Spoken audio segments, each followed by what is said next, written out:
quais são os cabeamentos que são utilizados na construção de uma rede, bem como os tipos de hardwares que são utilizados na interconexão dos dispositivos para que eles possam se comunicar em rede, como por exemplo os roteadores, modems, switches, hubs, entre outros. Tá? Então, a partir de todas essas informações, juntamente com as especificações do modelo de referência, tanto o modelo OSI como o modelo de TCP, vamos hoje ver questões um pouco mais complexas e mais específicas relacionadas a redes. Tá? Então, no modelo OSI, se você bem se lembra, nós temos 7 camadas, sendo que as principais, que foram resumidas no modelo TCP/IP posteriormente, que são as camadas aplicação, transporte, rede e camada de enlace de dados, que por vezes, dependendo do autor do livro que você estudar, pode ser que você encontre uma subdivisão em 5 camadas. Tá? Aplicação, transporte e rede, porém a subdivisão da última camada é entre enlace e física. Porém, essas são as 5 principais camadas que nós devemos nos atentar quando vamos trabalhar com redes, implementar e projetar uma rede. E justamente na aula de hoje vamos focar um pouco nas camadas de rede e na camada de enlace, pois vamos trabalhar com os protocolos IP e também com o padrão Ethernet. Vamos aqui ao quadro. Vamos ver então os conceitos de hoje. Vamos começar estudando conceitos de redes e subredes, juntamente com conceitos de IPv4 e IPv6, tá? E tudo isso aqui está relacionado na segunda camada, que é a camada de rede, tá? Também chamada de camada de internet, dependendo do modelo.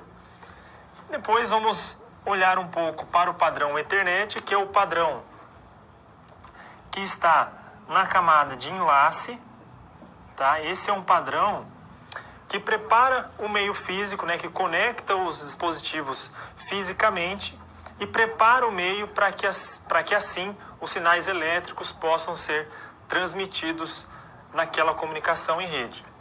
E vamos fechar aqui a nossa aula com conceitos muito importantes sobre gerência de redes, principalmente gerência de desempenho, de configuração e contabilização. Tá certo? Então, ao longo de toda essa aula, o foco será nessas duas camadas, na camada de rede e na camada de enlace. Vamos abordar mais a fundo como é o protocolo IPv4, qual o seu formato de pacote, bem como o IPv6 também, por que o IPv6 surgiu, qual a importância do surgimento do IPv6 para as redes hoje em dia. E depois vamos estudar o padrão Ethernet, que é o padrão que conecta os dispositivos, né, de forma física, né, que controla toda essa conexão física das nossas redes hoje. E fazendo um paralelo, já que o IPv4 então faz a conexão de forma lógica, já que o IPv4 adiciona um endereço lógico, mas isso nós vamos ver ao longo dos conceitos dessa aula. Qualquer dúvida, fique à vontade para enviar a sua dúvida ou alguma mensagem pelo nosso chat aula, por meio da mediação dos nossos tutores, que eu responderia aqui com o maior prazer a sua dúvida ou a sua mensagem.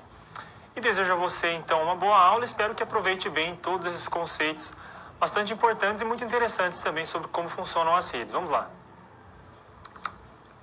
Vamos iniciar aqui falando sobre o protocolo IP na sua versão 4, né? Chamamos de IPv4. Resumidamente, o protocolo IP é o protocolo responsável por fornecer um endereço lógico a um dispositivo que se conecta à rede. Então, sempre que o seu smartphone, seu notebook, seu tablet, o seu smartwatch se conecta a uma rede, ele faz uma requisição a um servidor nessa rede para que ele possa ter um endereço IP atribuído a ele, para que assim ele possa se comunicar de forma facilitada com todos os outros dispositivos. O endereço IP, ele foi projetado para ser um endereço único para cada dispositivo. Então, o seu dispositivo, seja conectado na rede da universidade, ou na rede da sua casa, ou na rede em outro lugar do mundo, deveria ser o mesmo, mas não foi isso o que aconteceu. Nós vamos estudar também isso ao longo de hoje. Mas, por mais que seu dispositivo não tenha sempre um IP fixo, um IP único, Tá? Por vezes é possível configurar um IP fixo, mas isso depende de mais custo, de disponibilidade. Disponibilidade de IPs é algo que não temos mais hoje em dia, tá? E por isso que foi criada a versão 6 do protocolo IP, para expandir o número de IPs na nossa rede. Mas então esse endereço lógico é utilizado para essa comunicação, para o roteamento de pacotes, para que os pacotes possam saber de onde eles vieram e para onde eles vão, e os dispositivos roteadores possam fazer, né, a entrega correta desses pacotes ao longo de toda a rede. Pois então, iniciamos aqui no quadro o protocolo IP, protocolo de internet, um endereço lógico feito para que um dispositivo possa se comunicar com qualquer outro dispositivo, independentemente de sua localização geográfica. Então, por meio desse IP, desse endereço lógico, um dispositivo no Brasil pode se comunicar com um dispositivo nos Estados Unidos, enfim. Tá? Essa comunicação é provida por meio desse protocolo. O protocolo IP, na sua versão 4, foi definido na RFC 791 e ele possui 32 bits. Tá? Sendo possível, então, com 32 bits, eu tenho a possibilidade de criar 4,3 bilhões de endereços. É muito endereço. Ou se achava que eram muitos endereços quando o IPv4 foi criado. Tá? Esse protocolo está definido na camada de rede, sendo que o seu pacote nós chamamos tanto pelo nome de pacote mesmo, ou também chamamos pelo nome de datagrama.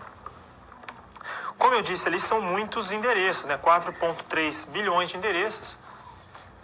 É um número grande, mas como as redes evoluíram muito ao longo dos anos, em um espaço curto de tempo, esses endereços foram se esgotando logo, tá?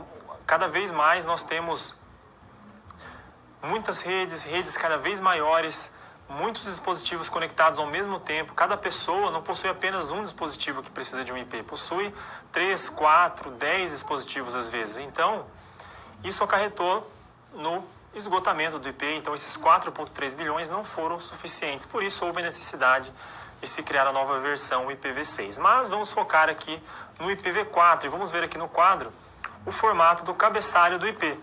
Então, todo pacote que é transportado na rede, todo pacote IP, ele recebe um cabeçalho que possui várias informações relativas a esses dados que estão sendo trafegados. Como, por exemplo, versão é a versão 4, então é o valor 4 aqui, pois esse é um datagrama IPv4. IHL é o campo que define o tamanho do cabeçalho. Serviços diferenciados é o tipo de serviço, está relacionado a prioridades de mensagens e serviços.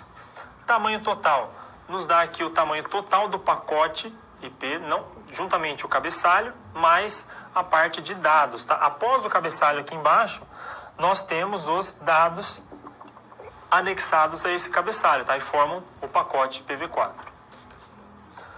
O campo identificação serve para identificar, né, como o próprio nome já diz, qual é o pacote que está sendo transmitido.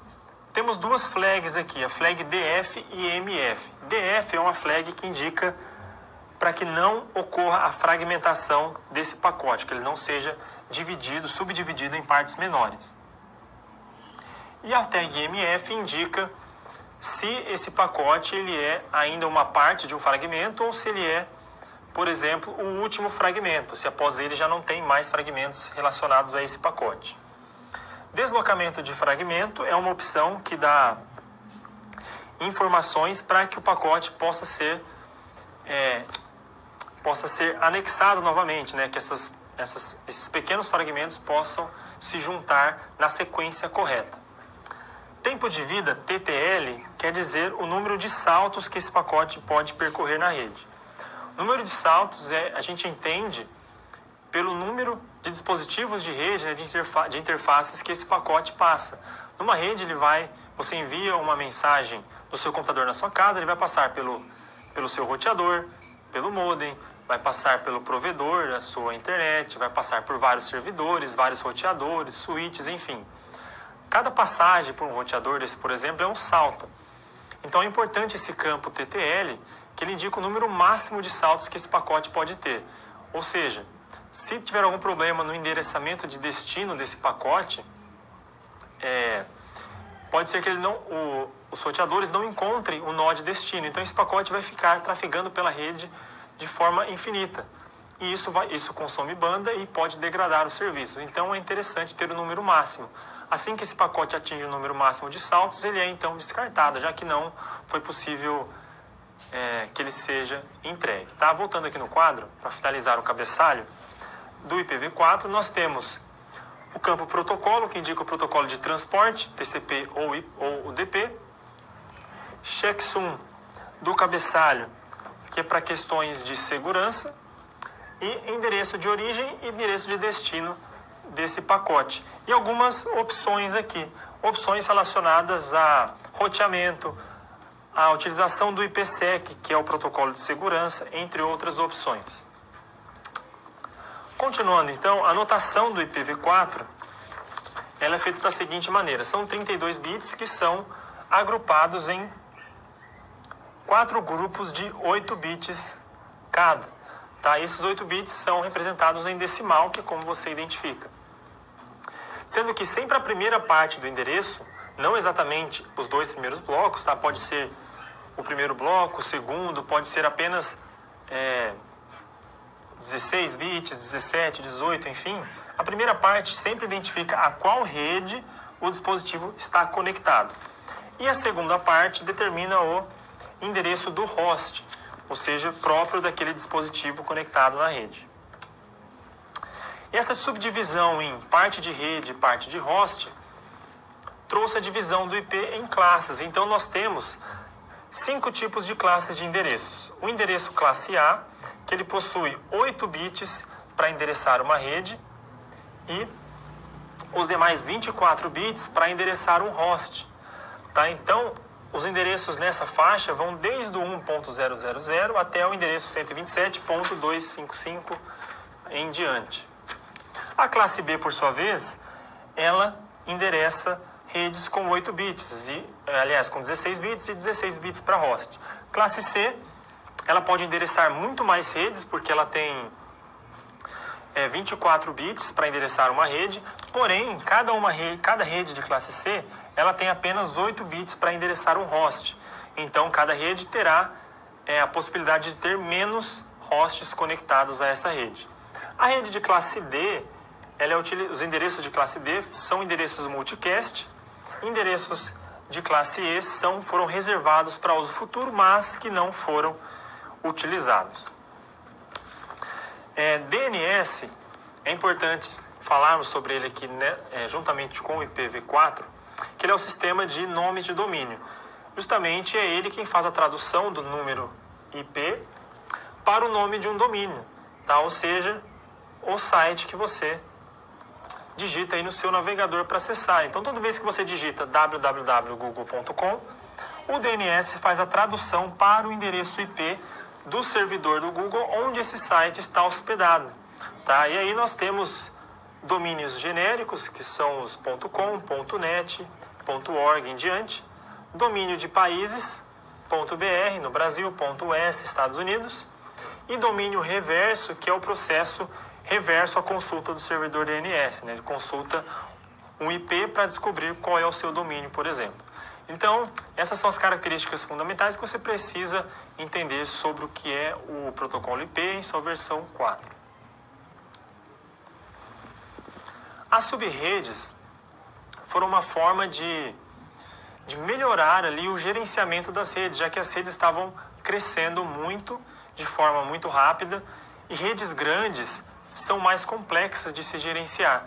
Então foi necessário realizar essa subdivisão em redes menores, principalmente para facilitar aí o gerenciamento. É mais fácil você controlar redes pequenas do que redes muito grandes. E também algumas outras vantagens que nós vamos ver aqui ao longo dessa aula. Vamos aqui no quadro. Vamos ver o que é uma subrede.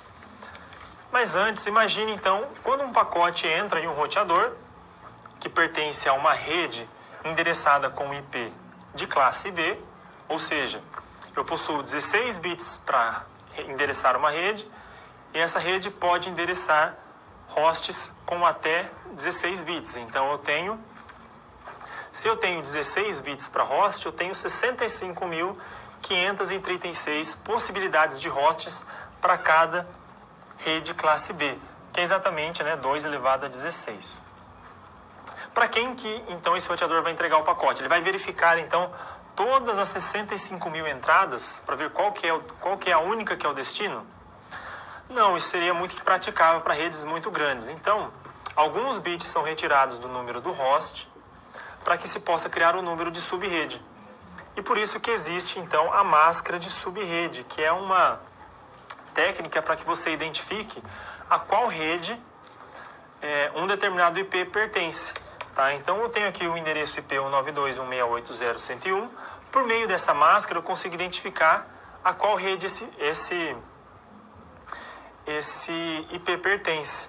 Tá certo? Então é um processo importante de se entender aqui. Esses dados você consegue encontrá-los no seu computador, se for um computador Windows, por meio do comando ipconfig. E se for um computador Linux, dependendo da distribuição, é pelo comando ip espaço addr ou ifconfig, tá? Só caso você tenha curiosidade em descobrir aí qual é o seu IP e a máscara de subrede da sua rede. Então a subrede permite que uma rede seja dividida em diversas partes para uso interno apenas, tá? Externamente, na internet, essa rede ela é vista como uma única rede, tá? Teremos sempre na borda da rede, na conexão com a internet, uma rede que está subdividida em diversas subredes. A internet enxerga apenas o IP da rede, tá? Da rede principal ali, da rede maior. Ela não enxerga as redes menores que estão atrás dessa subrede. Porém, quando o pacote entra aqui nesse roteador central, chamamos de roteador de borda, esse roteador faz o gerenciamento, ele consegue saber ali para qual host ele vai de acordo com a máscara. A utilização então de subredes causa redução no tráfego de rede, simplificação no gerenciamento, já que as redes são menores, e dá um controle maior dos recursos utilizados naquela rede. Vejamos um exemplo aqui, como que fica então o endereço IP com a divisão em subredes.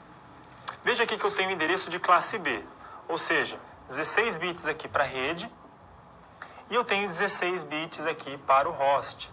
Só que veja bem, eu separei aqui 6 bits para endereçar uma subrede dentre esses 16 para host. Então me sobrou apenas 10 bits aqui para endereçar hosts. Então cada subrede vai poder endereçar um total de 2 elevado a 10 hosts, tá?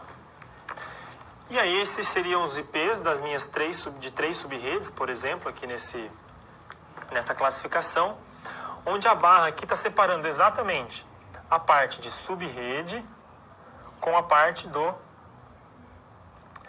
host. Aliás, desculpe, aqui ainda é o endereço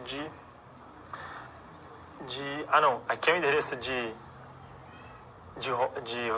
subrede, tá? E aqui sim é o endereço de host, tá? Aqui tem a divisão, os 8 bits, aliás, os 6 bits separados para endereçar uma subrede, e aqui os demais 10 bits que identificam os hosts que podem ter nessa subrede. E como eu consigo identificar que o endereço pertence a uma subrede XYZ? Por meio da máscara, tá? Então imagine aqui uma rede de classe C. Classe C eu tenho 16 bits, aliás, 24 bits que endereçam a rede, e aqui 8 bits para endereçar o host. A máscara padrão de uma rede classe C é 2555.0 no final. Então todos os 24 primeiros bits são 1. Aí apenas os últimos bits endereçados aos hosts são 000. Por quê? Vai ficar mais claro mais adiante, mas é feita uma operação AND, um E lógico entre o IP daquela rede e a máscara, para que o resultado dessa operação seja o IP da subrede ou da rede a qual aquele IP pertence. Tá? Então, como é feita então essa classificação? Imagine então que você tem essa rede de classe C e você quer dividi-la em 4 sub-redes. Para você subdividir 4 sub-redes, você precisa de 2 bits, tá? Já que 2 elevado a 2 é igual a 4. Então, eu vou retirar 4 bits, aliás, 2 bits aqui do endereçamento de host para endereçar a minha sub-rede, que é o que você pode observar aqui embaixo, tá? Então, veja que a máscara eu adicionei mais 2 bits uns naqueles 2 bits endereçados para a minha rede, para a minha sub-rede agora. Então, quantos hosts por sub-rede eu vou ter? Eu tenho 6 bits aqui restantes para endereçar um host, que é exatamente 64 hosts por sub-rede, que é 2 elevado a 6. Então, a nova máscara é 255.255.192. 192 é o decimal desses 8 bits aqui, da conversão desses 8 bits em decimal. Tem uma notação chamada CIDR, onde eu uso /26 para representar que esse endereço IP está em uma rede, uma máscara de sub-rede, /26, quer dizer que os 26 primeiros bits são bits 1. Tá? Isso também é uma forma de especificar uma máscara de sub-rede. E aqui eu tenho toda a classificação das minhas 4 sub-redes. A sub-rede 1, 2, 3 e 4. Os IPs válidos, o primeiro e o último IP válido de cada sub-rede, sendo que o último IP é sempre destinado a broadcast, que é aquele endereço que quando você destina um pacote a esse endereço, ele é replicado para todos os outros hosts daquela rede. Então, o endereço IP 192.168.66, em binário seria essa representação. Se eu fizer uma operação AND com a máscara de sub-rede calculada no slide anterior, veja que onde tem 1, o endereço passa. Porém, onde tem 0, a parte do 0 aqui, os 6 últimos bits, não passam aqui embaixo. E aí, esse resultado, se transformarmos esse endereço em binário para decimal no endereço IP, você tem o endereço da sub-rede, que é exatamente esse endereço aqui. Ou seja, esse IP, .66, ele pertence à sub-rede .64, tá certo? É um processo bem simples, por vezes pode acabar confundindo um pouco, mas se atente bem a essa questão da operação AND entre o IP de um host e a máscara, que ficará mais claro de enxergar aonde esse IP, a qual sub-rede, então, ele pertence. O padrão Ethernet, ele é o padrão que é especificado na camada de classe de dados, justamente para poder trazer a padronização e a forma como os dispositivos são conectados de forma física, né, por meio de cabos, tá? Para preparar então esse ambiente para troca de informações por meio de sinais elétricos, que é como ocorre a comunicação quando olhamos para o meio físico, tá? Onde sinais elétricos passam entre os cabos, conectando 2 ou mais estações. O padrão Ethernet, então, vejamos aqui no quadro, ele é então o padrão utilizado na transmissão de redes locais, definido pela norma I3E802.3. E temos dois princípios básicos quando falamos de Ethernet. Primeiro é a conexão dos dispositivos. Os dispositivos devem estar conectados em uma mesma linha de comunicação, tá? Para que seja possível então essa transmissão de dados, essa conversa. E relacionado também aos meios de ligação, tá? Esses meios de ligação devem ser constituídos por cabos cilíndricos, tá? Seriam os cabos coaxiais, enfim, os tipos de cabeamento que você já estudou e já conhece. Nós temos a Ethernet clássica, fazer um esboço aqui para você. Basicamente, nós temos as várias estações conectadas em um único meio compartilhado, que nós chamamos de Ether, daí vem o nome Ethernet. Esse meio compartilhado é um cabo, tá, por onde essas estações conseguem trocar informações entre si, tá, sempre compartilhando esse meio. Mas essa é a internet clássica. Também temos outro tipo de internet, que é a internet comutada, que permite, onde a conexão não é feita por meio de um de um meio compartilhado, tá? Mas vamos focar aqui nos princípios da internet clássica, como ela foi padronizada, criada e pensada. Voltando aqui no quadro, nós temos então, no padrão internet, independente do modo, nós temos os vários tipos de Ethernet que estão relacionados de acordo com a tecnologia de cabeamento que ela utiliza. Nós temos aqui a Fast Ethernet, que é o padrão 802.3U, que permite velocidades até 100 megabits por segundo, tá? Então, utilizando esses cabos sem base TX, sem base T, sem base FX. O padrão Gigabit Ethernet foi uma evolução da Fast Ethernet, possibilitando velocidades 10 vezes maiores, tá? Velocidades de 1 gigabit por segundo. Temos a internet 10 gigabit, a Ethernet 10 gigabit, padrão 802.3AE, permite velocidade de até 10 gigabits, e também temos aqui agora o mais recente padrão da Ethernet 40 a 100 gigabits, tá? Aqui utilizando cabos de fibra ótica para realizar a conexão. Por isso ela consegue alcançar essas velocidades maiores do que a Fast Ethernet ou os tipos anteriores. Porém, então, na internet clássica, como eu mencionei, os dispositivos compartilham o mesmo meio em comum, tá? O mesmo cabo ali para fazer a transmissão. Só que um cabo ele não tem a possibilidade de fazer as transmissões simultâneas, envio e recebimento de vários nós ao mesmo tempo. Então é necessário um algoritmo especial para fazer o gerenciamento desse envio e recebimento de informações, para que não ocorram colisões durante o envio de informações, né? Para que dois dispositivos não usem o meio compartilhado ao mesmo tempo. E aí, por isso, temos o algoritmo CSMA-CD. Vamos aqui ao quadro. As comunicações, então, da rede Ethernet clássica, elas são gerenciadas pelo algoritmo CSMA-CD, tá? Que ele permite que qualquer dispositivo da rede possa efetuar uma transmissão sem hierarquizar quem tem prioridade. O CSMA-CD, ele é um protocolo, né, um algoritmo. Tem um algoritmo nesse protocolo que faz a transmissão com base na detecção da existência de uma transmissão. Então, basicamente, ele vai ficar monitorando o meio, o éter, né, o meio de transmissão, o meio físico, e vai verificar se houve uma transmissão ou não. Se o meio estiver ocupado, ele não transmite. Se o meio estiver livre, aí, claro, ele faz a sua transmissão. E temos 3 tipos. O CSMA não persistente, em que ele vai tentar fazer uma transmissão, ele verifica se o meio está ocupado. Se o meio estiver ocupado, ele espera um tempo aleatório, e aí, ao fim desse tempo, ele volta a verificar se o meio está ocupado ou não. Se o meio estiver ocupado, ele espera mais um tempo aleatório. E assim até ele encontrar o meio livre. E aí ele faz a transmissão daquele sinal.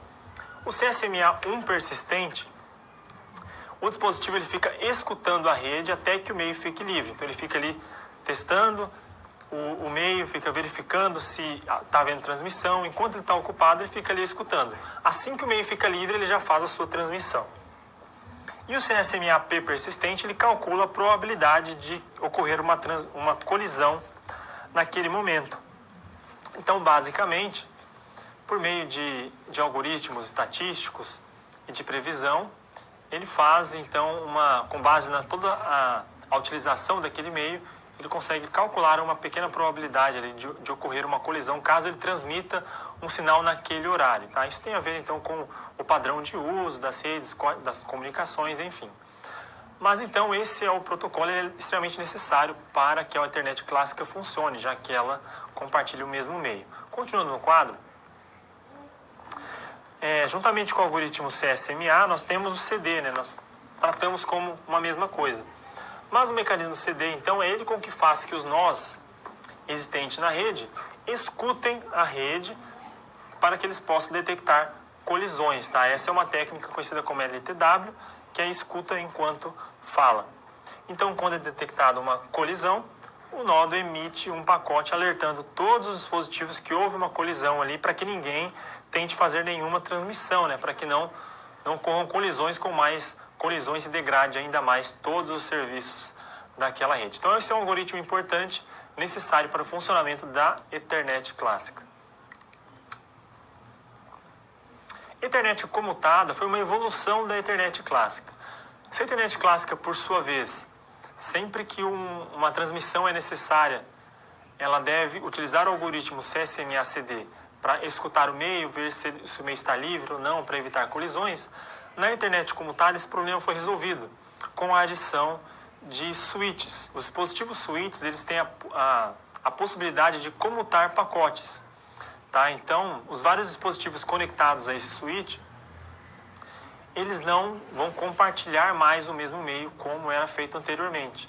Tá? Então, o switch ele possui internamente uma rede de circuitos chamados de backplane, onde as diversas portas que esse switch possui, ele consegue deixar de forma independente cada um desses dispositivos conectados em cada uma dessas portas.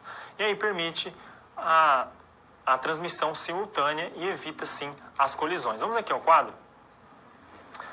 Só antes de falarmos da internet comutada, as transmissões da Ethernet clássica utilizavam um cabeçalho de 14 bytes, onde 6 bytes eram utilizados para o endereço de origem, 6 para o endereço de destino e 2 bytes descreviam o total de bytes a serem transmitidos. Tá? E essas informações do cabeçalho eram utilizadas pelo CSMA/CD para o controle das colisões. Justamente porque era uma rede em forma de barramento. Já na internet comutada, ela é constituída basicamente em cima de uma topologia estrela, já que eu tenho um dispositivo central conectando todos os outros demais. Como você pode observar na imagem, agora eu tenho um switch conectado. Na internet clássica, eu possuía um hub. O hub ele é apenas um repetidor, ele não faz a separação das portas onde eu tenho dispositivos conectados. Tá? Ele une todas as portas em um único ponto de transmissão. Já o switch não. Cada porta é um ponto independente. Então ele consegue fazer esse gerenciamento dos pacotes que entram e saem muito mais fácil e evita a colisão. Isso aqui então é uma topologia estrela, e por ter esse tipo de topologia ela permite velocidades muito maiores. E aqui o switch ele é então chamado de comutador de pacotes.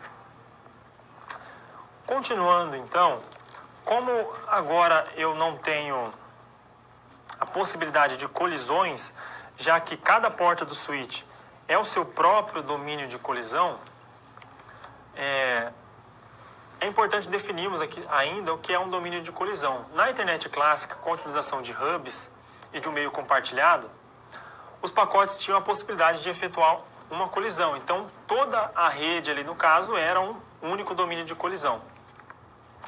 Essa ocorrência é um dos fatores principais aqui da degradação do serviço. Né? A colisão causa pequeno atraso ali no envio e recebimento de informações e pode causar problemas. Então, se o dispositivo que realiza domínio de colisão for cascateado, a rede pode ainda sofrer consequências maiores. Então, cada switch agora, na internet comutada, ele tem em cada porta, chamada de interface, um único domínio de colisão. Então, um switch possui vários domínios de colisão. Cada porta é um domínio de colisão. Então, não tem como ocorrer colisões entre as portas. Tá? Então, as portas elas vão funcionar de forma independente. Então, elas podem transmitir ao mesmo tempo. Duas podem transmitir ao mesmo tempo, 3, 4, enfim. Todas elas podem ter essa transmissão simultânea que não vai causar problemas de colisão. Continuando aqui, temos também outra informação importante, que é o domínio de broadcast. No domínio de broadcast, então, determinamos o limite a que um pacote pode chegar. Então, o dispositivo em uma rede local ele é capaz de efetuar comunicação com outros sem que seja utilizado um roteador. O domínio de broadcast são um conjunto de dispositivos que recebem qualquer pacote de qualquer nó daquela rede. Tá? E são os roteadores que fazem a segmentação, a separação dos domínios de broadcast. Então, por exemplo, uma rede, os computadores pertencentes ao mesmo domínio de broadcast, quando uma mensagem é enviada ao roteador desse domínio, esse roteador replique essa mensagem para todos pertencentes a esse domínio, tá? Caso tenha sido enviada uma mensagem do tipo broadcast, não são todas que são replicadas. Continuando aqui no quadro, essa figura ilustra bem um domínio de colisão e um domínio de broadcast. Nessa rede aqui eu tenho um roteador central, em que ele separa a rede em 3 domínios de broadcast. Então, se eu envio um pacote de broadcast para a rede aqui A, por exemplo, esse pacote vai ser enviado para todos os nós aqui dessa rede e não para as demais, tá? Porque eu tenho essa separação. Da mesma forma, o domínio de colisão. Os switches aqui em verde, tá? Eles delimitam os domínios de colisão. Tem um domínio de colisão aqui delimitado por cada um desses 2 switches. Aqui eu tenho um outro domínio de colisão, justamente porque eu tenho hubs, então os hubs formam um único domínio de colisão. E aqui eu tenho um domínio de colisão também porque eu tenho só um switch, tá certo? Mas se eu tivesse outros dispositivos conectados ali, outros switches, eu teria outros domínios de colisão também. Então é importante você saber a diferença da Ethernet clássica, que precisa do CSMA/CD, e agora a Ethernet comutada, com o auxílio dos switches, ela não necessita mais do algoritmo CSMA/CD, pois o próprio switch em conexões full duplex, com cabeamento full duplex que permite esse envio e recebimento dos sinais ao mesmo tempo, não necessita mais então da utilização desse algoritmo CSMA/CD. Qual o intuito de desenvolver redes em subredes? Então, nesse momento de interação, eu deixo essa pergunta e também abro aqui para que você possa enviar as suas dúvidas pelo chat e logo retorno para darmos continuidade a essa aula.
Bom, tivemos algumas dúvidas aqui dos alunos Diego e Lucas de Belo Horizonte.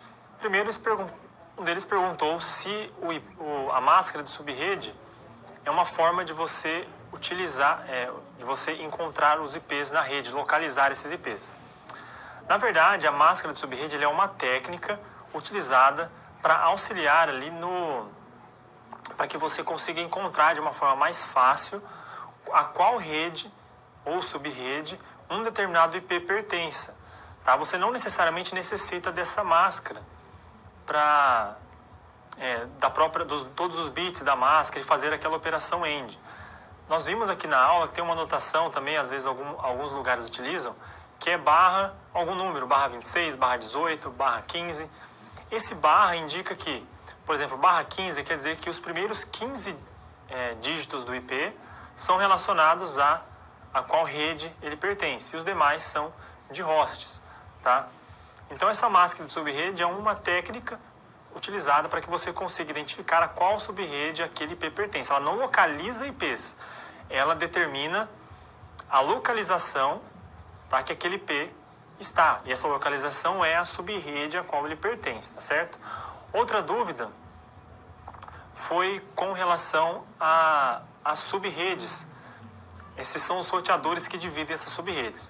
Sim, na verdade, quando nós vamos dividir uma rede em diversas sub-redes, quem faz esse controle, essa divisão, são os roteadores. Então, em um projeto simples de rede, nós vamos ter, por exemplo, um roteador central, que chamamos de roteador de borda, que quem recebe, que se conecta com a internet, com a rede mundial, e atrás desse roteador teremos a nossa rede principal, tá?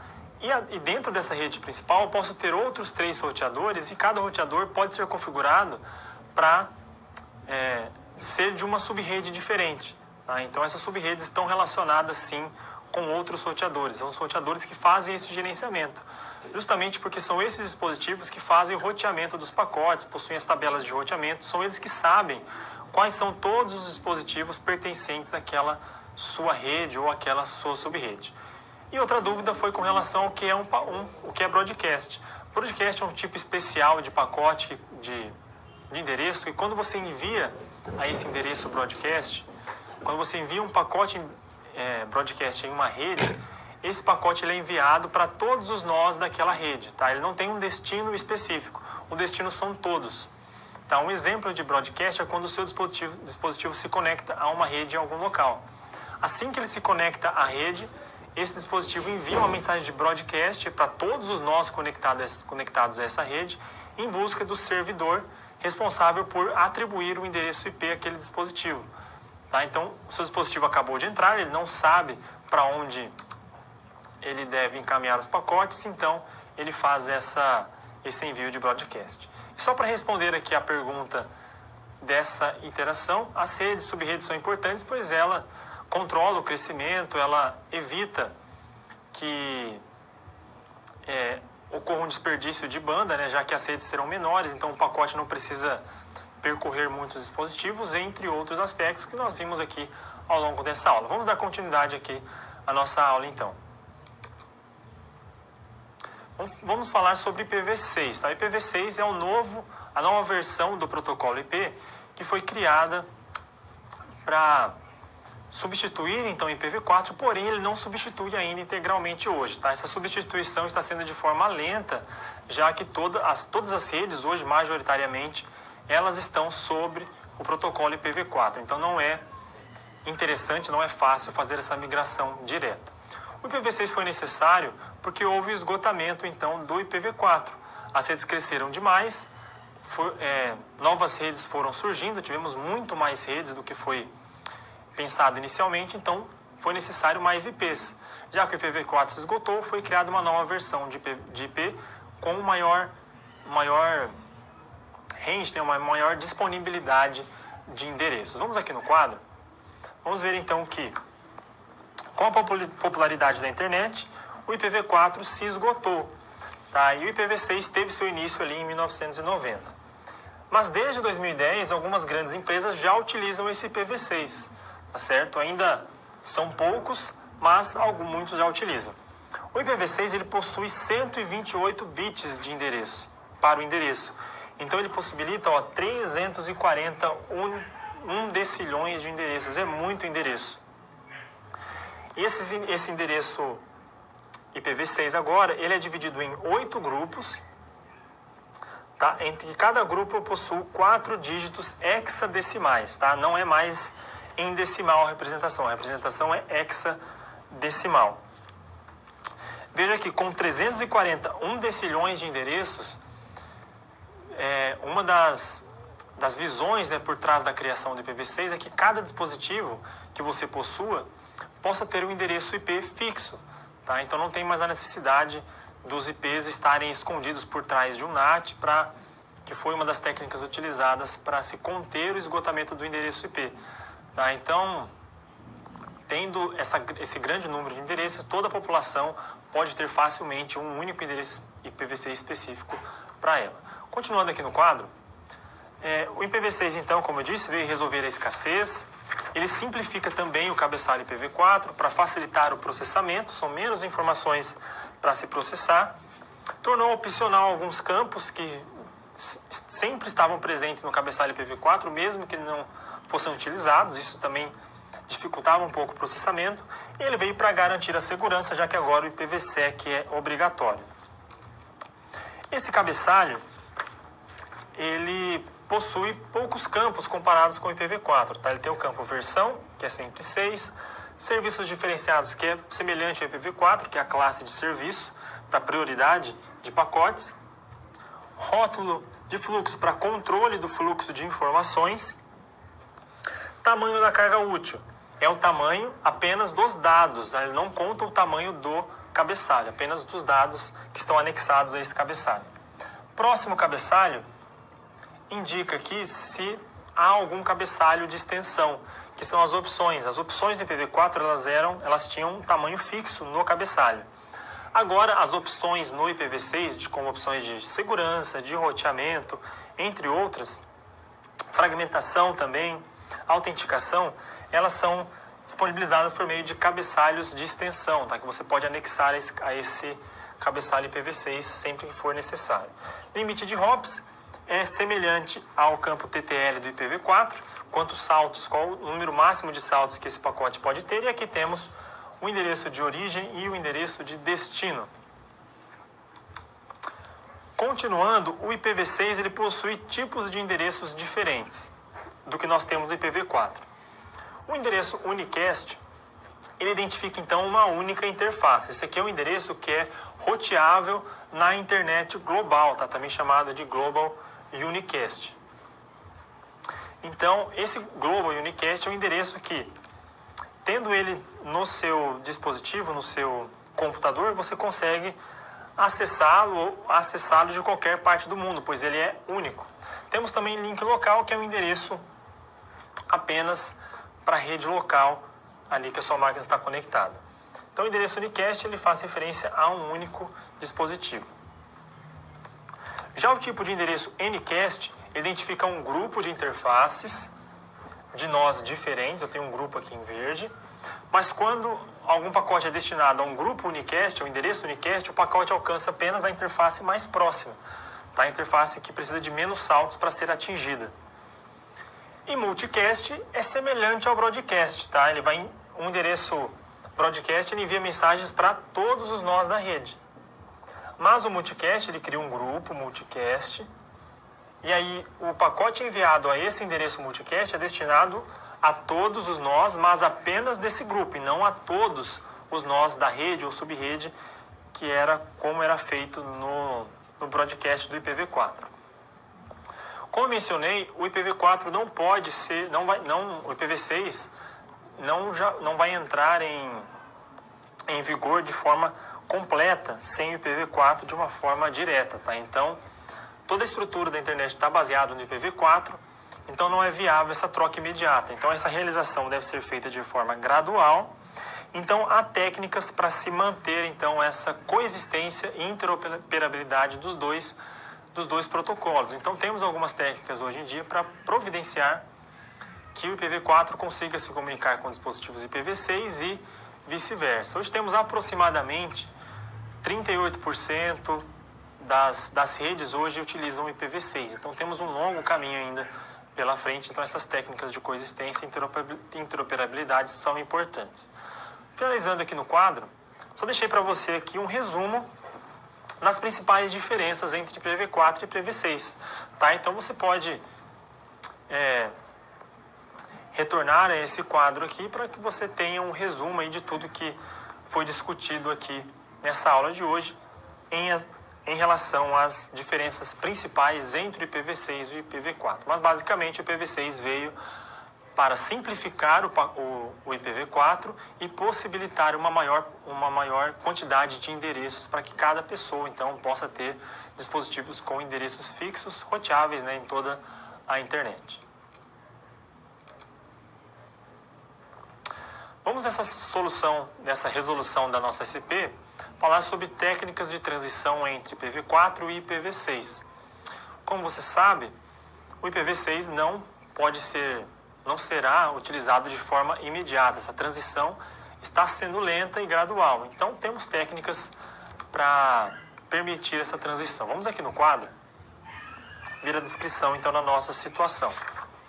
A empresa NET RTG é uma empresa especializada em redes e um dos seus clientes provê jogos online. Então, para isso, ele precisa de vários servidores espalhados por diversos países para prover essas informações. Um dos seus servidores apresentou indisponibilidade. Tá? E ao abrir um chamado para sua empresa, foi indicada a necessidade de um mecanismo de transição em sua topologia. Qual foi esse problema, então? Provavelmente esse servidor ele era um servidor configurado para trabalhar apenas com o IPv4 e houve alguma requisição IPv6 que esse servidor não conseguiu realizar a comunicação. Então, uma vez que esse cliente é de sua responsabilidade, o setor de TI solicitou a você que descreva quais os mecanismos de transição disponíveis. E a partir desses mecanismos, depois você poderá escolher qual é o mais adequado e indicado para se implementar nesse roteador. Mas nessa situação problema, vamos focar apenas em quais são os mecanismos disponíveis. Vamos lá? Vamos no quadro? Pilha dupla é a técnica mais comum assim, entre todas as de transição, onde ela provê o suporte a ambos os protocolos, tá, no mesmo dispositivo. E qual que é a funcionalidade principal? Quando um dispositivo IPv4 ele deseja enviar um pacote na versão 4 para um dispositivo que só trabalha com a versão 6, o que ele faz? Esse dispositivo IPv4 ele vai encapsular essa mensagem, ou seja, vai colocá-la dentro de um pacote IPv6. E aí sim esse pacote conseguirá chegar no destino que só trabalha com IPv6. E a mesma coisa no processo inverso. Esse dispositivo que trabalha com IPv6, ele encapsula o pacote IPv6 dentro de um pacote IPv4 para que ele consiga chegar no destino lá que só trabalha com o tipo de endereço IPv4. Outra técnica de transição é o tunelamento. E nós temos três tipos principais de tunelamento. O primeiro deles é o tunneling, apenas tunelamento, definido pela RFC 2983, que fornece orientações técnicas para permitir a utilização de uma infraestrutura IPv4 para encaminhar pacotes IPv6. Basicamente, ele cria um túnel onde essa comunicação é possível entre roteadores, tá? Onde o pacote IPv6 é encapsulado no início da transmissão dentro de um pacote IPv4 para que ele consiga passar por esse túnel, e também podem ser construídos túneis de comunicação entre roteadores e um host, ou também de um host até outro host. Outra técnica de tunelamento é o tunnel broker, definido na RFC 3035.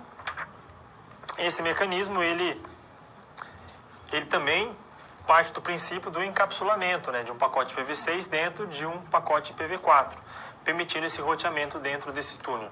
É utilizado em sites IPv4 e IPv6 ou em computadores que estejam em uma rede IPv4 e necessitem dessa interoperabilidade de acessos. Outra técnica de transição, para finalizarmos aqui o nosso relatório, é a ISA-TAP, que também é uma técnica de tunelamento que foi definida em duas RFCs. Com ela, nós utilizamos endereços atribuídos pelo servidor DHCP versão 4, que faz a inclusão de endereços IPs nos dispositivos que entram na rede. Isso possibilita que o nó ISA-TAP determine a entrada e a saída do túnel IPv6. Tá certo? Todas partem basicamente do mesmo princípio relacionado com o encapsulamento de pacotes, funcionando ali em pilha dupla, para que esses dispositivos consigam, configurados dessa maneira, possam conversar com protocolos IPs em versões diferentes. Há uma outra técnica ainda que é importante mencionar, que é a tradução de endereços com o NAT. O NAT ele faz uma tradução de um endereço IPv4 em um endereço IPv6 equivalente, para que possam ocorrer comunicações com hosts IPv6. Tá? Então temos essas três técnicas: pilha dupla, tunelamento e também aqui por fim a tradução de endereços com o NAT. Gerência de desempenho, configuração e contabilização fazem parte de toda a gerência de redes. A gerência de redes, ela se preocupa em trabalhar com falhas, configuração, contabilização, desempenho e também segurança. Mas vamos focar nesses 3 aspectos aqui, que são os principais aqui relacionados à nossa temática de hoje. Vamos aqui no quadro. Vamos ver então sobre gerência de redes. Introduzimos aqui que todos nós então já utilizamos algum meio ou serviço de rede que não conseguiu atender com a qualidade esperada. Quando algum serviço chega a esse ponto, né, que não atendeu essa qualidade esperada, provavelmente houve algum problema de gerenciamento ou é necessário acionar alguma forma de gerenciamento dessa rede para evitar então que esse problema ocorra novamente ou melhorar então os serviços. Então, para parametrizar, né, essa é a palavra aqui, alguns serviços, é necessário conhecermos quais indicadores utilizados na rede para garantir então a qualidade de transmissão, a disponibilidade de serviços, entre outros aspectos. Então, nós gerenciamos a rede por diversos pontos. Necessitamos entender um pouco mais da rede. Qual a sua latência, qual a banda disponível, qual a carga máxima que o meu servidor aguenta, né, de conexões simultâneas, tudo isso para prover o melhor serviço para os usuários dessa rede. Sabemos, né, por exemplo, que se um servidor ele não está preparado para receber muitas conexões simultâneas, provavelmente ele irá ocorrer problema de falha ou interrupção em um momento assim de pico de utilização, como por exemplo o último dia para se cadastrar o imposto de renda. Provavelmente se o servidor não estiver preparado para atender toda essa demanda, o sistema irá parar, né? O servidor ficará lento ou até mesmo pode parar toda a sua execução. Então é importante a gerência para prever esses problemas, entendendo todos os parâmetros daquela rede, a fim de criar soluções e métricas, mecanismos para melhorar a rede como um todo. Vamos aqui no quadro. Vamos ver então o que nós devemos pensar quando falamos em gerência de desempenho, configuração e contabilização.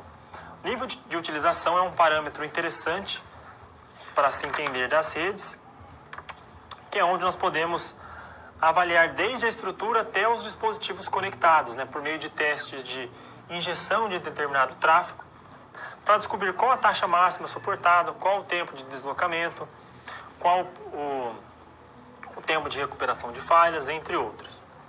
Perfil do tráfego é uma forma de conhecer como a rede se comporta em um determinado período de tempo, ou como os usuários fazem uso dessa rede. Por exemplo, perfil de tráfego é uma forma de construir de prever, por exemplo, qual será o tráfego dessa rede ao longo do dia e com uma previsão do que seria o comportamento normal, o comportamento esperado do volume de tráfego daquela rede, é possível, por exemplo, detectar anomalias de tráfego, né? Por exemplo, um ataque DOS, né? Negação de serviços, onde são injetados vários pacotes em larga escala, em um pequeno intervalo de tempo. Então há um pico de conexões, de acessos em um momento, e isso pode consumir muita banda e paralisar todo o sistema. Então é importante saber qual é o comportamento tanto do tráfego, juntamente com o comportamento dos usuários, quais horários os usuários mais utilizam a rede, entre outros aspectos. Tá?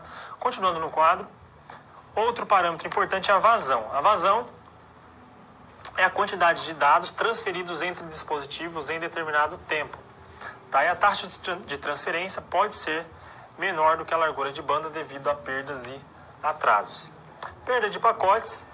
Os roteadores eles não têm uma capacidade infinita de armazenar esses pacotes. Tá? Então, quando há um esgotamento, esses pacotes que não conseguiram encontrar um destino, não conseguiram ser enviados, são descartados. Outro parâmetro importante é a latência. Latência é o tempo de transmissão mais o tempo de propagação daquele pacote. Tá? Por exemplo, aqui, um pacote transmitido pelo servidor no tempo 1, tá? Ele chega no tempo 1. Tá? Então aqui está correto, a latência não ocorreu, né, nenhum atraso.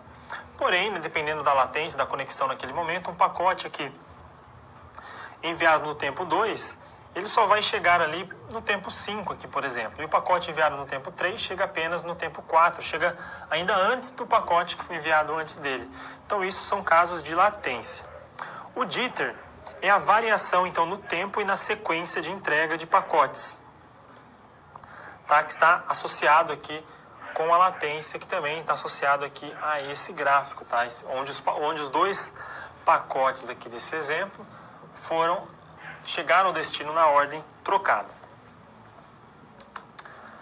Temos aqui também a disponibilidade, que é a capacidade dos equipamentos de rede possuem de forma de trabalhar de forma contínua por um período.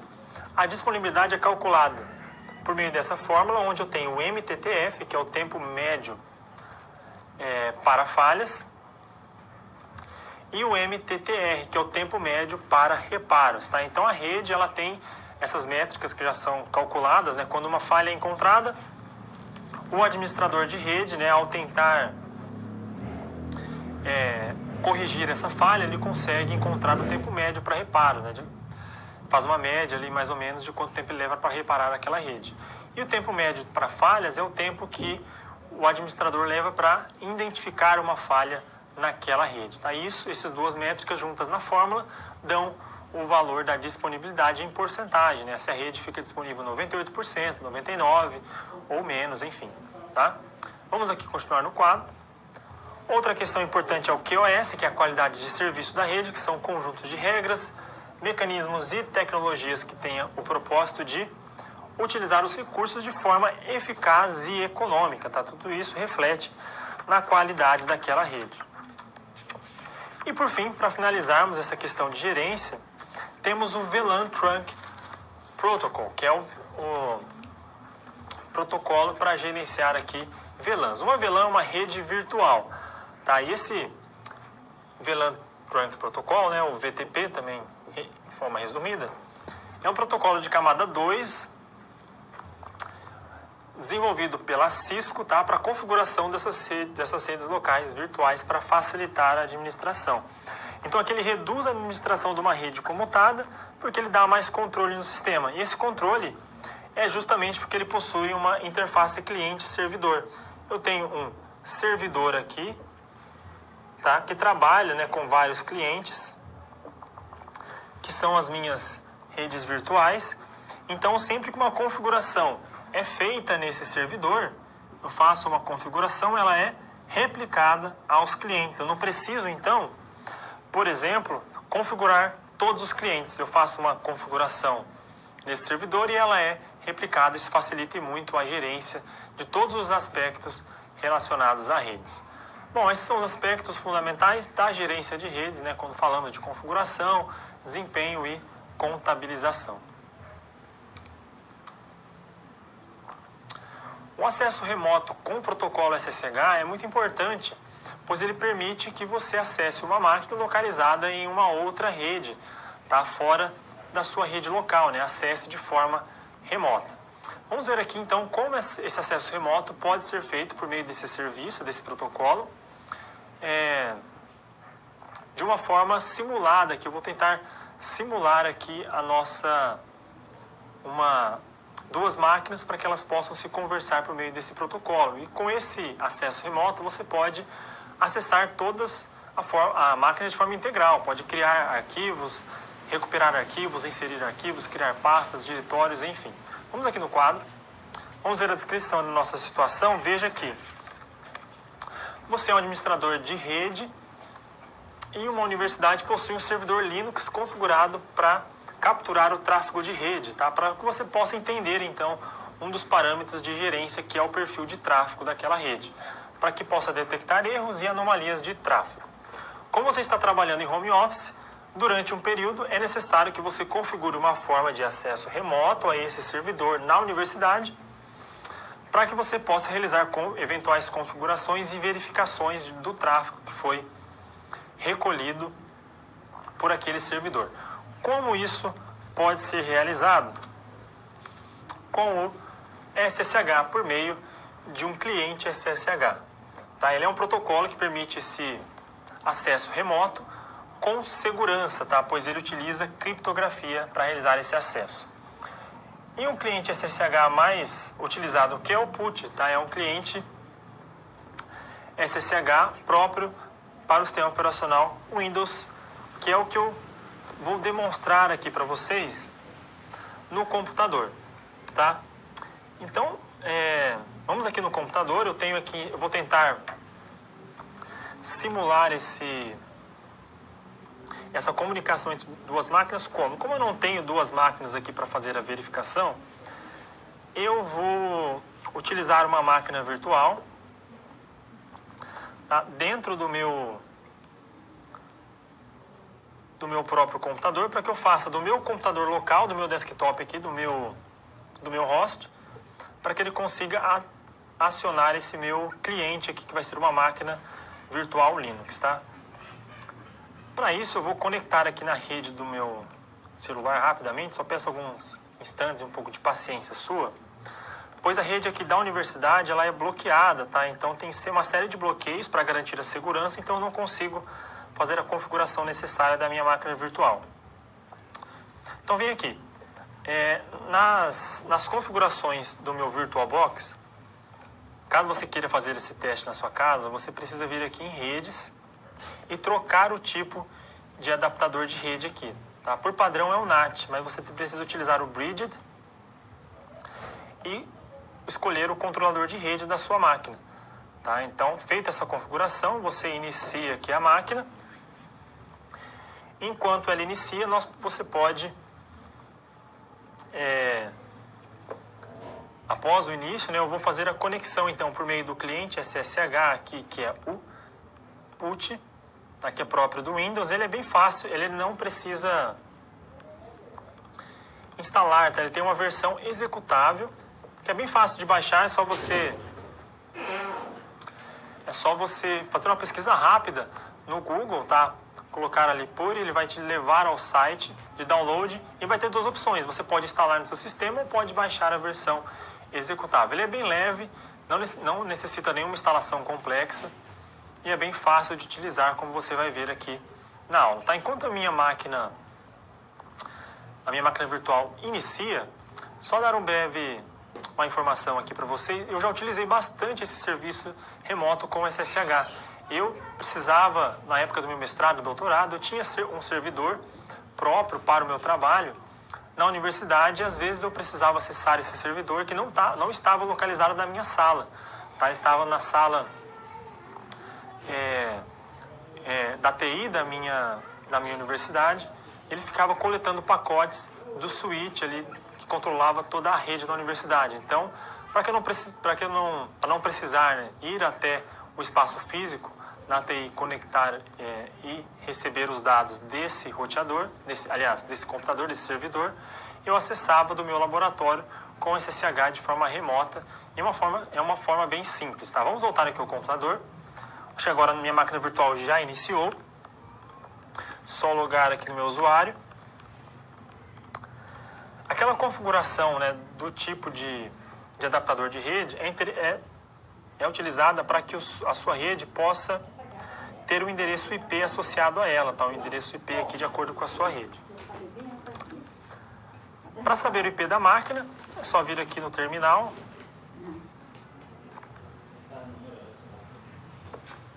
Vamos lá. IP ADDR. Com esse comando eu consigo descobrir qual é o IP da minha máquina. Veja aqui que eu tenho o IP 172.20.10.6. No PUT eu venho aqui, deixa eu dar um zoom para você. Eu coloco então esse IP. Vamos lá. Quando você abre o PUT, ele já abre nessa tela, tá? Você escolhe aqui SSH, já vai estar por padrão. Meu IP é 172.20.10.6. E é só dar um open, tá? A porta, você mantém a porta 22, que é a porta padrão do SSH.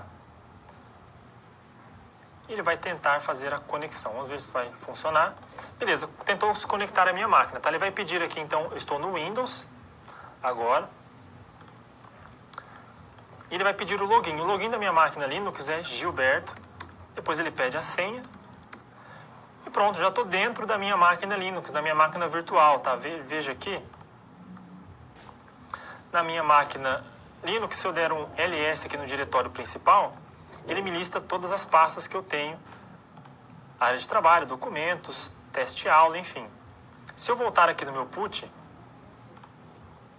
no SSH, se eu der um ls aqui, ele vai me listar exatamente essas pastas que estão dentro da minha máquina Linux, tá? E aqui eu posso criar outras pastas, né? mkdir teste aula 2.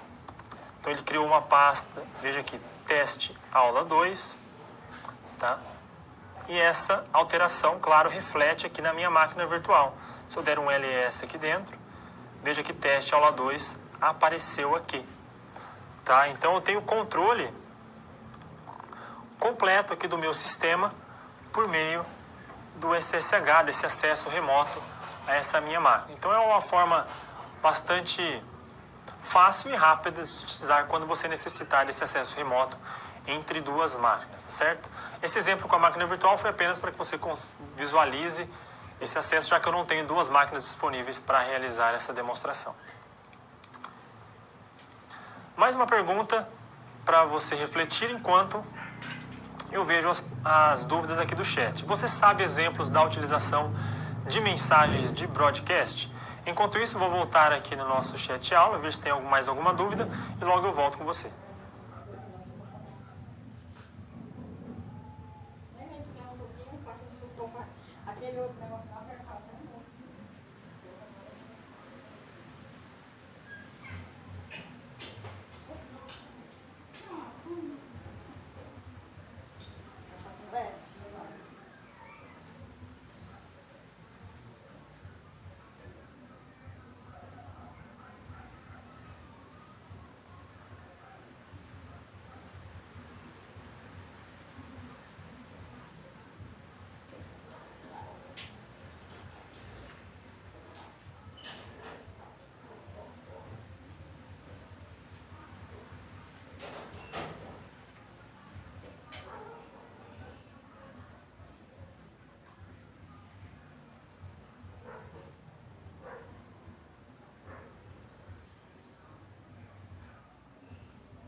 Vamos lá, tivemos uma dúvida de um aluno do Polo de Ribeirão das Neves. Então, um abraço aí para o Polo. Ele perguntou a relação do IPv6 com a chegada do 5G, tá? Se o IPv6 veio para facilitar a comunicação direta entre os dispositivos na rede 5G.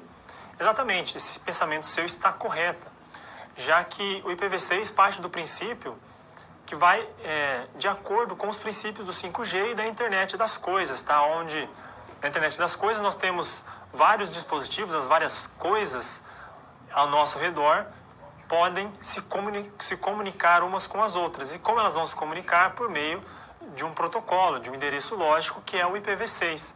E como o IPv6 possui uma faixa de endereços muito grande, tá? São diversos endereços possíveis.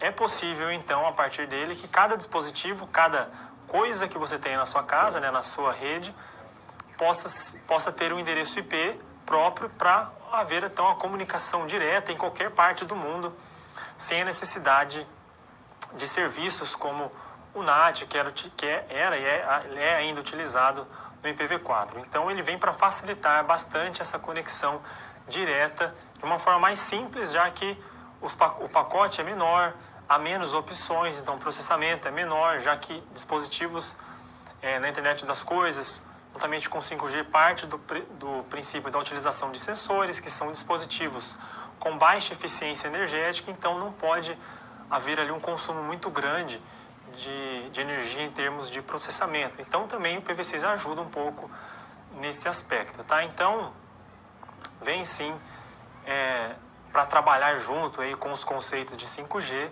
internet das coisas, e facilitar toda essa comunicação direta entre todos os dispositivos. E só para finalizar aqui, a pergunta que eu deixei, se você sabe alguns exemplos da utilização de broadcast, não somente em redes, né, da forma como nós vimos aqui na aula, quando nós temos um endereço de broadcast daquela rede, daquela subrede, onde o pacote destinado a esse endereço é replicado a todos os endereços todos os hosts daquela rede ou daquela subrede. Mas temos exemplos, por exemplo, na sua companhia telefônica. Ela está sempre enviando promoções ou notificações relacionadas ao serviço de telefonia por meio de broadcast, onde ela envia uma mensagem, um SMS, a todos os clientes, tá, que estão em um domínio de broadcast. Já outro exemplo, alguns países possuem serviços de mensagem, também de SMS, para notificar sobre desastres naturais, um possível terremoto, chuvas torrenciais, enfim, também podem ser enviadas por meio de broadcast a todos os dispositivos conectados naquela área geográfica, por meio de broadcast, assim todos os dispositivos receberão essa mesma mensagem, tá? E são alguns exemplos para facilitar um pouco mais o entendimento desse conceito. Vamos agora finalizar a nossa aula e recapitular tudo o que nós vimos aqui hoje.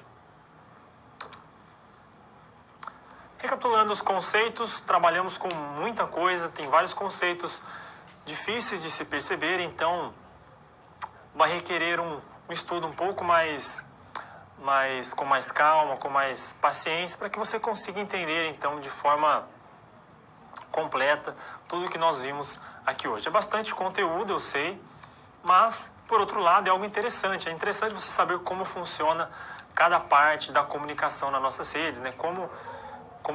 Por exemplo, o IPv6 vai conseguir facilitar as comunicações em rede 5G, com o princípio da internet das coisas, como é feita a distribuição de endereços por meio do protocolo, né, DHCP, né, como ele distribui endereços para IPv4.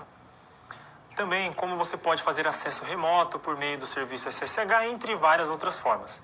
Nós vamos aqui no quadro, só para finalizar, recapitular tudo que nós vimos. Nós trabalhamos então com o conceito de redes e a necessidade de subdividir, de segmentar essa rede em subredes, que são redes menores, para facilitar o gerenciamento, para diminuir então o número de banda utilizada, né, já que quando um pacote chega no roteador daquela subrede, ele precisa endereçar, ele vai verificar menos pacotes, ou os broadcasts vão atingir menos hosts do que muitos hosts em uma rede muito grande, entre outras vantagens. O padrão Ethernet, que é o padrão que especifica como os dispositivos estarão conectados no meio físico para a transmissão dos sinais elétricos.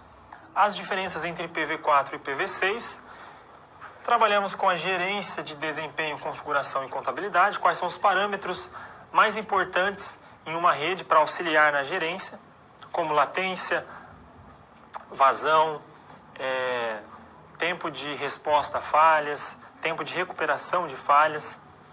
E por fim, tivemos um exemplo aqui de como utilizar o SSH para fazer o acesso remoto a partir de uma máquina Windows, tá certo? Então espero que você tenha gostado da aula, aproveitado bem todo esse momento que nós tivemos aqui. Fico à disposição para qualquer dúvida, fique à vontade, envie mensagem ao seu tutor no nosso ambiente virtual de aprendizagem, eu estarei com ele para auxiliá-lo nas suas dúvidas, tá certo? Então desejo a você uns bons estudos e nos vemos então na próxima aula. Obrigado pela sua participação aqui.